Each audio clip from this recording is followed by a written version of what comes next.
नमस्कार मित्रों, आपका दिल से स्वागत है हमारे चैनल रिया टून्स पर। यदि आप सच्चे सनातनी हैं और भगवान भोलेनाथ में गहरी आस्था रखते हैं तो इस वीडियो को लाइक जरूर करें और चैनल रिया टून्स को सब्सक्राइब करना न भूलें। आज की हमारी जो कथा है वह न केवल प्रेरणादायक है बल्कि जीवन में मार्गदर्शन देने वाली भी है। इसलिए इस कहानी को अंत तक अवश्य सुनिए, क्योंकि गरुड़ पुराण में कहा गया है, जो कथा अधूरी छोड़ दी जाती है वह जीवन में पाप और संकट को आमंत्रित करती है। तो आइए श्रद्धा और विश्वास के साथ आरंभ करते हैं आज की यह ज्ञानवर्धक और मन को छू लेने वाली कथा। राजेश और सीमा एक साधारण मध्यम वर्गीय दंपति थे। शहर के एक कोने में उनका छोटा सा घर था जिसमें उनके 2 बच्चे रहते थे। बड़ा बेटा अर्जुन जो अब कॉलेज में था और छोटी बेटी अनवी जो अभी स्कूल में पढ़ रही थी। राजेश एक सरकारी दफ्तर में काम करता था और सीमा गृहिणी थी। दोनों ने अपने बच्चों के लिए बड़े सपने देखे थे। वो चाहते थे कि उनके बच्चे वो सब कुछ हासिल करें जो वे नहीं कर सके, लेकिन शायद इस चाहत में उन्होंने एक बात भूल दी थी, सपनों के साथ संवाद भी जरूरी होता है। अर्जुन शुरू से ही चुपचाप और थोड़ा अंतर्मुखी स्वभाव का था। वह ज्यादा बातें नहीं करता था, न ही घर के किसी फैसले में रुचि दिखाता था। पहले तो राजेश और सीमा ने सोचा, लड़का बड़ा हो रहा है, यही उम्र होती है थोड़ा अलग रहने की। लेकिन धीरे धीरे उन्होंने देखा कि अर्जुन का व्यवहार बदल रहा है। वह अपने कमरे में घंटों बंद रहता, मोबाइल में खोया रहता और कॉलेज से लौटकर सीधे कमरे में चला जाता। खाना भी कभी कभी टाल देता और माँ बाप से नजरें चुराता। सीमा ने कई बार राजेश से कहा, कुछ तो गड़बड़ है, पहले ऐसा नहीं था हमारा बेटा। राजेश ने एक बार कहा, अरे छोड़ो न सीमा, आजकल के बच्चे ऐसे ही होते हैं, बस पढ़ाई में ध्यान दे रहा है, बाकी सब ठीक है। सीमा का दिल मानने को तैयार नहीं था, पर राजेश का जवाब सुनकर वह चुप रह गई। यही पहली चुप्पी थी जो आगे चलकर भारी पड़ने वाली थी। अनवी अब 14 साल की हो चुकी थी, होशियार, समझदार और हर काम में तेज, लेकिन पिछले कुछ महीनों से वह अक्सर चिड़चिड़ी रहने लगी थी। बात बात पर गुस्सा करना, खुद को कमरे में बंद कर लेना, स्कूल से लौटते ही मोबाइल में खो जाना, यह सब सामान्य नहीं था। एक दिन सीमा ने प्यार से पूछा, बेटा सब ठीक है ना, स्कूल में कोई तंग तो नहीं करता? अनवी ने झल्लाकर जवाब दिया, माँ प्लीज हर बात में शक मत किया करो, मैं बच्ची नहीं हूँ। सीमा थोड़ी आहत हुई, लेकिन उसने सोचा शायद आज का मूड खराब है, कल पूछ लूंगी। लेकिन कल कभी नहीं आया, क्योंकि वह फिर चुप रह गई। यह दूसरी चुप्पी थी जो कुछ अनदेखे तूफानों की आहट थी। राजेश को अपने ऑफिस में प्रमोशन मिला था, उसके साथ ही काम का बोझ भी बढ़ गया था। घर देर से लौटना, झुंझलाहट में बच्चों को डांटना, सीमा से कम बात करना, ये सब उसकी दिनचर्या का हिस्सा बन गया था। अर्जुन और अनवी दोनों ही अब अपने माँ बाप से कटते जा रहे थे। घर में सन्नाटा पसरता जा रहा था। एक शाम अर्जुन घर देर से आया। उसकी आंखें लाल थीं और चाल लड़खड़ाई हुई। सीमा का दिल कांप गया। उसने तुरंत राजेश को बुलाया। राजेश ने अर्जुन को देखा और गुस्से से दहाड़ा, क्या हाल बना रखा है, शराब पीकर आया है? अर्जुन चुपचाप सिर झुकाए खड़ा रहा। सीमा कांपते हुए बोली, राजेश एक बार प्यार से पूछो, शायद कुछ कहना चाहता हो। राजेश ने हाथ उठाया और कहा, प्यार से पूछें? यही नतीजा होता है ज्यादा ढील देने का। शर्म आनी चाहिए तुझे अर्जुन। सीमा ने देखा अर्जुन की आंखें दबड़बाई हुई थीं, लेकिन उसने कुछ नहीं कहा और चुपचाप अपने कमरे में चला गया। उस रात सीमा देर तक रोती रही। वह जानती थी कि कुछ तो बहुत गलत हो रहा है, लेकिन राजेश की गुस्से वाली सोच और अर्जुन की चुप्पी के बीच वह बस एक कमजोर उल बनकर रह गई थी। अगले दिन सुबह अर्जुन कॉलेज नहीं गया। दरवाजा खटखटाने पर भी उसने नहीं खोला। राजेश ने गुस्से में दरवाजा धक्का मारकर खोला तो देखा अर्जुन सो रहा था, शायद रात भर रोया भी था। सीमा ने धीरे से उसके सिर पर हाथ फेरा, लेकिन अर्जुन की नींद में भी डर था। वह कांप रहा था। उसकी आंखों में दर्द और एक गहरा खालीपन था। राजेश वहीं खड़ा रहा, कुछ बोल न सका। सीमा की आंखों से आंसू बहने लगे। अब उसे समझ आ रहा था कि कई बार सिर्फ खाना खिलाना, कपड़े देना और स्कूल भेजना ही माता पिता का कर्तव्य नहीं होता।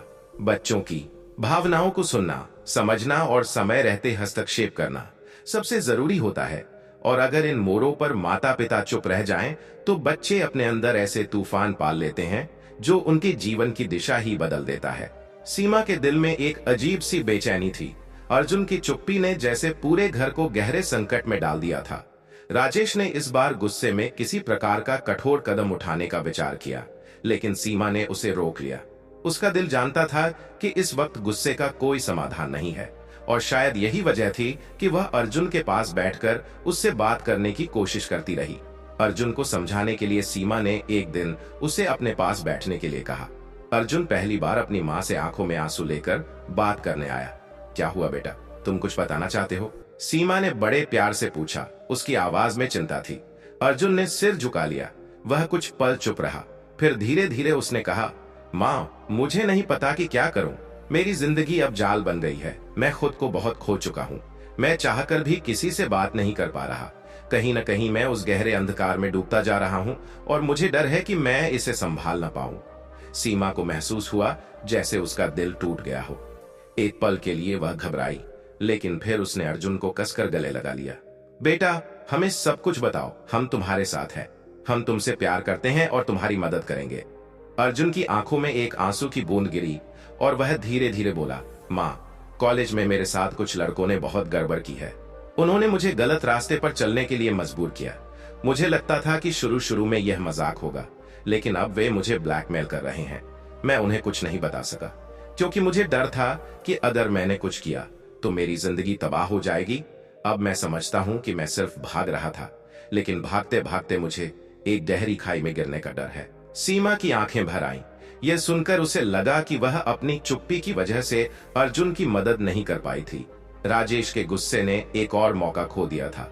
यह समय था जब माता पिता को अपने बच्चों के साथ खड़ा रहना था, लेकिन उन्होंने चुप्पी साध रखी थी। सीमा ने तुरंत राजेश से बात की। उसने कहा, राजेश, अर्जुन को मदद की जरूरत है। अब हमें कुछ करना होगा।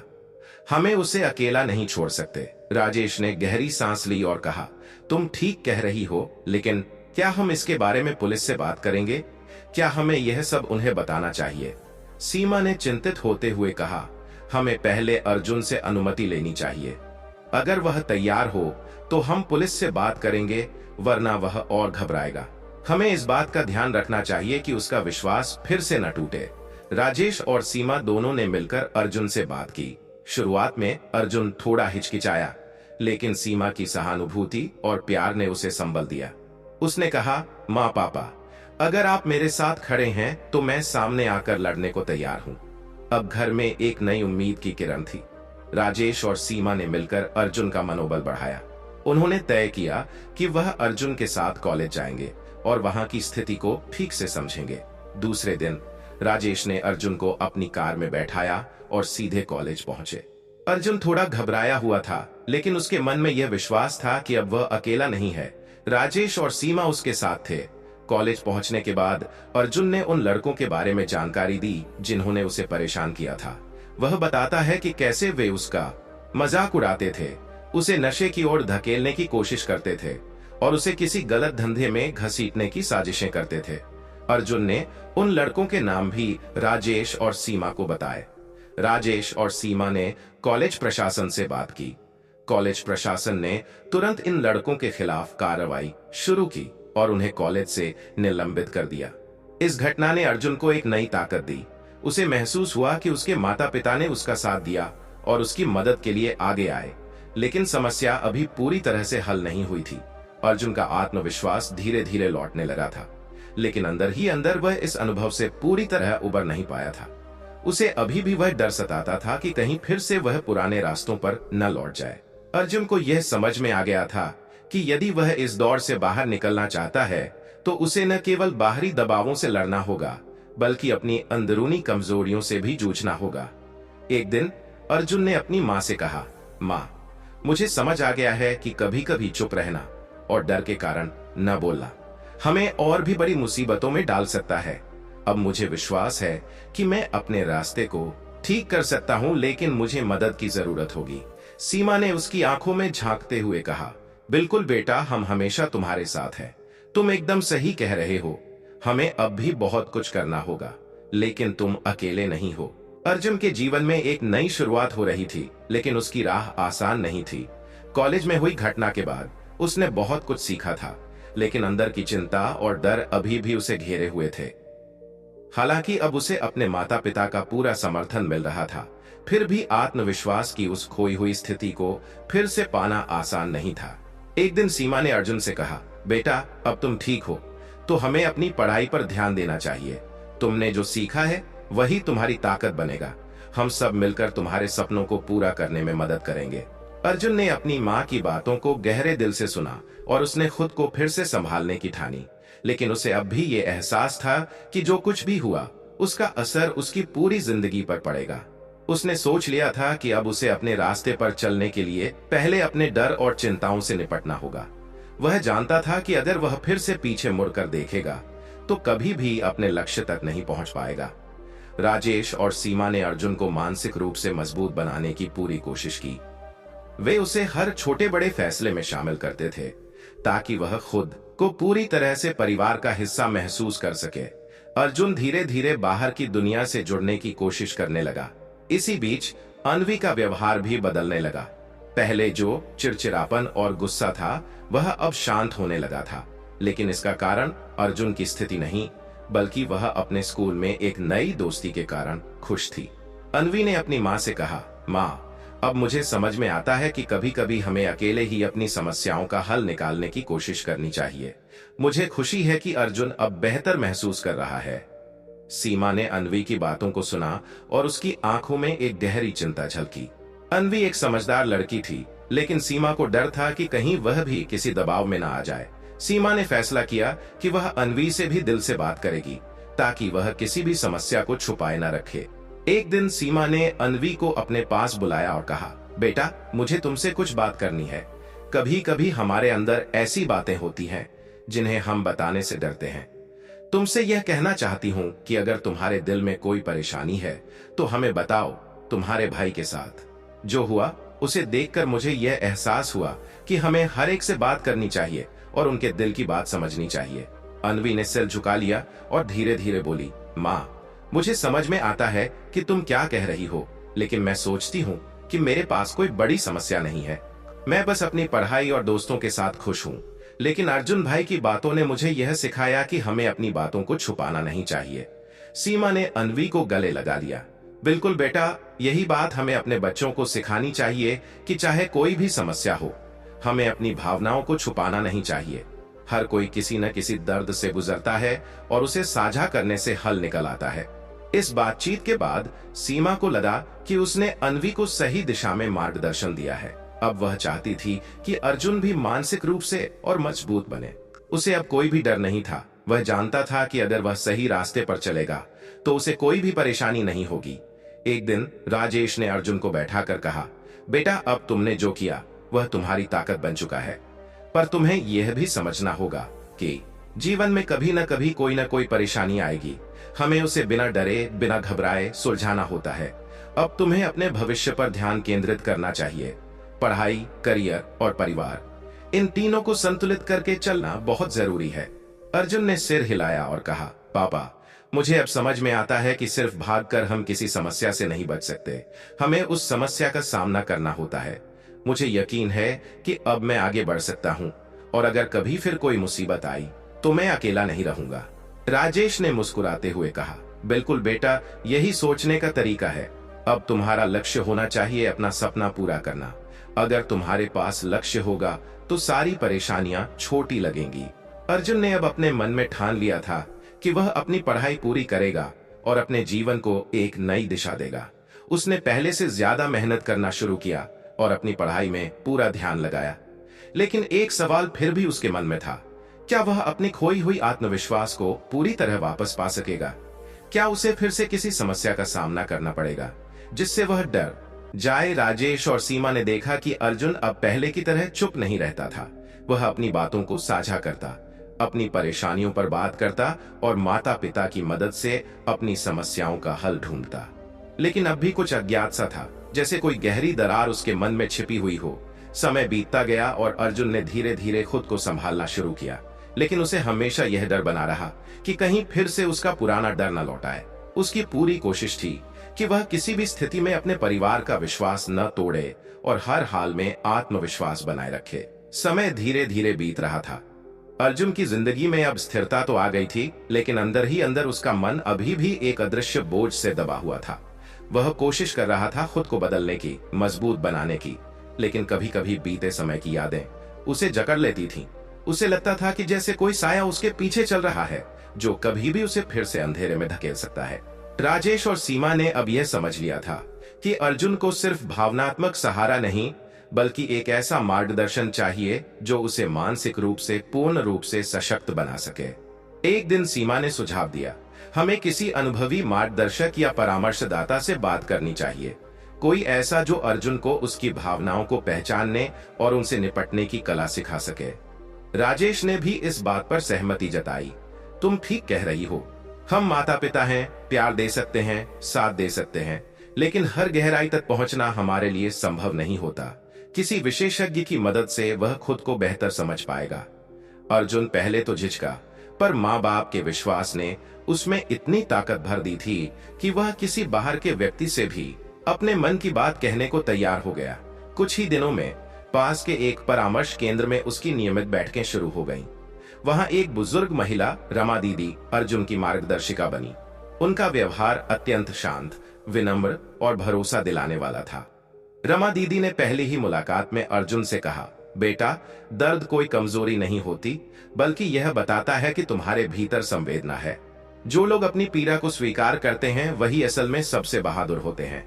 तुम भी बहादुर हो, बस अब उस बहादुरी को दिशा देनी है।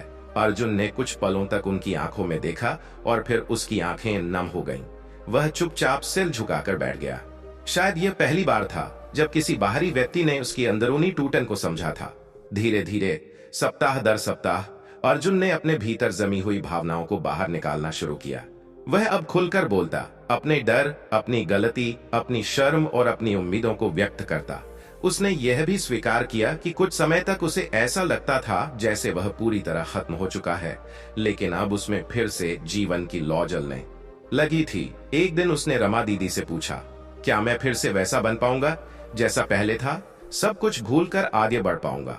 रमा दीदी ने मुस्कुराते हुए जवाब दिया, बेटा, जो टूट चुका हो वह फिर से पहले जैसा नहीं बनता, लेकिन उस टूटे हुए हिस्से से कुछ नया, कुछ सुंदर बन सकता है। बस तुम्हें खुद पर विश्वास करना होगा।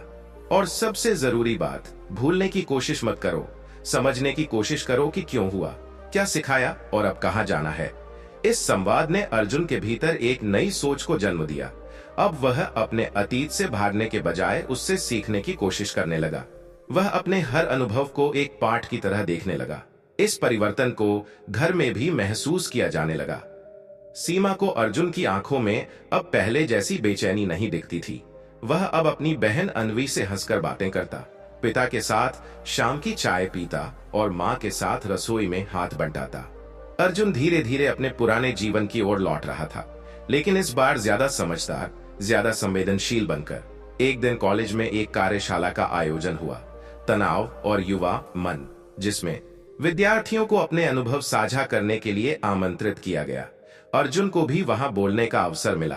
पहले तो वह घबरा गया, लेकिन फिर उसने रमा दीदी की कही बात याद की, दर्द को शब्दों में ढाल दो, वो ताकत बन जाएगा। उसने मंच पर आकर जो कहा, वह न केवल उसकी आत्मा की आवाज थी, बल्कि कई और युवाओं के दिलों तक पहुंच गई। उसने कहा, मैं यहाँ सिर्फ इसलिए खड़ा हूं क्योंकि मैंने चुप रहना बंद किया। अगर आप कभी किसी डर, दबाव या समस्या में हो तो बोलिए, क्योंकि चुप्पी कभी समाधान नहीं होती, वह सिर्फ घाव को गहरा करती है। उसके शब्दों पर पूरा सभागार शांत हो गया।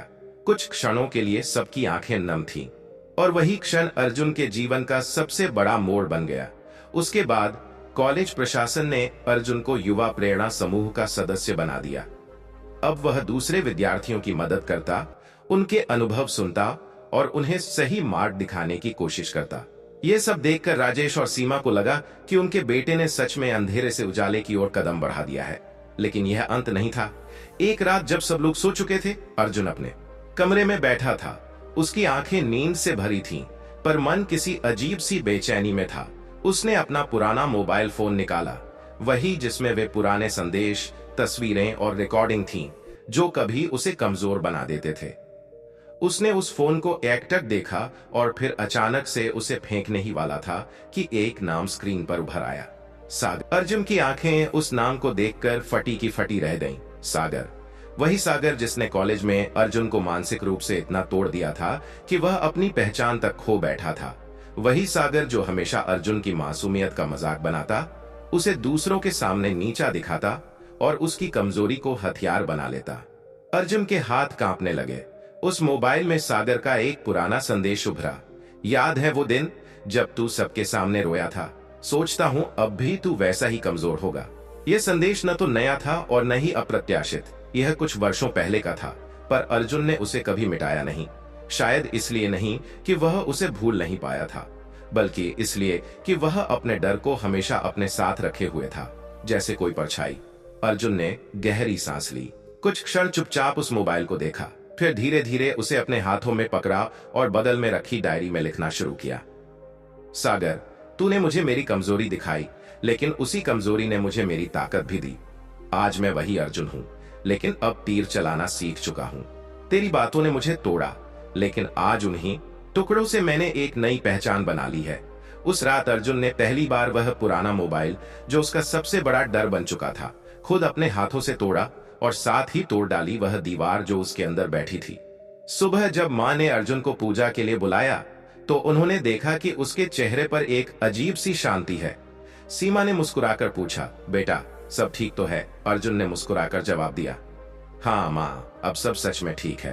अब मैं अतीत से नहीं भागूंगा, उसे समझूंगा और आगे बढ़ूंगा। राजेश ने अखबार से नजर हटाई और कहा, यही बात हमें चाहिए थी बेटा, कि तू खुद को पहचाने, खुद पर विश्वास करे। यही तो हमारी चुप्पी की सबसे बड़ी भूल थी। हमने समय पर तेरी बातें नहीं सुनी, तुझे कमजोर समझा और अपनी जिम्मेदारी को सिर्फ पढ़ाई, खाना और फीस तक सीमित कर दिया। पर अब हम बदल गए हैं, और तू भी। उस दिन पूरे परिवार ने पहली बार खुलकर अपने दिल की बात कही। राजेश ने स्वीकार किया कि वह हमेशा काम के बहाने बच्चों की बातों को टालते रहे। सीमा ने माना कि उन्होंने अर्जुन के व्यवहार में आए बदलाव को नजरअंदाज किया था, और अन्वी ने रोते हुए कहा कि वह अर्जुन को अकेला छोड़ने के लिए खुद से शर्मिंदा है। पर इन स्वीकृतियों में कोई शिकायत नहीं थी। यह एक परिवार की पुनर्जन्म की प्रक्रिया थी, जहां हर सदस्य ने अपनी गलती मानी, एक दूसरे से माफी मांगी और एक नई शुरुआत की। कुछ ही महीनों में अर्जुन ने न सिर्फ अपनी पढ़ाई में अच्छा प्रदर्शन किया, बल्कि कॉलेज में युवा सहारा मंच नामक एक समूह की स्थापना भी की, जहां छात्र अपने अनुभव साझा कर सकते थे, और यदि किसी को मानसिक सहयोग की जरूरत हो तो वह चुप न रहे। उसके इस कदम ने ना जाने कितने छात्रों की जिंदगी को रोशनी दी। और सबसे खास बात, अब माता पिता भी इन बैठकों में शामिल होते, बच्चों की बातें सुनते और समझते कि केवल चुप रहना कोई समाधान नहीं होता। समारोह के दिन मंच पर जब अर्जुन को बुलाया गया, तो उसके चेहरे पर गर्व और विनम्रता दोनों का संगम था। उसने कहा, आज मैं यहाँ इसलिए खड़ा हूँ क्योंकि मेरे माता पिता ने समय रहते चुप्पी तोड़ दी। अगर वे न बोले होते तो शायद मैं भी न बचता। माता पिता से मेरी विनती है, अपने बच्चों को केवल नंबरों की मशीन मत समझिए, उनकी खामोशी को समझिए, उनके व्यवहार में आए बदलाव को पहचानिए। कभी कभी आपकी एक आवाज, एक गले लगाना उनकी जिंदगी बचा सकता है। सभागार तालियों से गूंज उठा। मंच पर राजेश, सीमा और अन्वी भी मौजूद थे। तीनों की आंखों में गर्व था और दिल में शांति। अगर माता पिता इन चार जगहों पर चुप रह गए, जब बच्चा चुप हो जाए, जब उसका व्यवहार अचानक बदल जाए, जब वह भीड़ में भी अकेला लगने लगे, और जब वह अपनी बातें साझा करना बंद कर दे, तो औलाद की जिंदगी बर्बाद हो सकती है। लेकिन अगर वे समय रहते बोल पड़े, समझ गए, साथ खड़े हो गए, तो एक उजड़ा हुआ जीवन भी फिर से खिल उठता है। मित्रों, हमारी आज की कहानी यहीं समाप्त होती है। हमें उम्मीद है कि इस कथा ने आपके दिल को छुआ होगा और आपको इससे कुछ नया सीखने व प्रेरणा लेने का अवसर मिला होगा।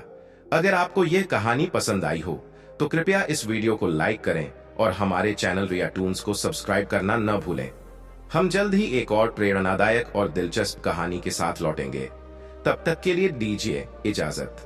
जय श्री कृष्ण। नमस्कार।